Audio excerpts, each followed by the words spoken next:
তো আমরা লক্ষ্য করেছি যে এখানে আমাদের মধ্যে আলহামদুলিল্লাহ চমৎকার ধর্মীয় সম্প্রীতি বজায় আছে।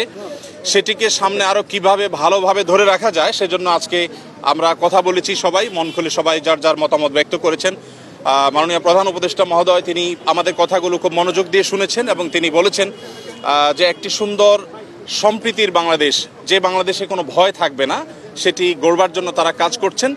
এবং আমরা আমাদের জায়গা থেকে বলেছি যে এদেশের ওলামা একরাম, এদেশের ধর্মীয় নেতৃত্ব তারা তাদের জায়গা থেকে অত্যন্ত দায়িত্বশীল এবং দায়িত্বশীলতার কারণে কিন্তু আপনারা দেখেছেন যে আইনজীবী আলিফ হত্যাকাণ্ডের পরে সারা বাংলাদেশে মুসলমানরা অত্যন্ত ধৈর্য এবং সংযমের পরিচয় দিয়েছেন।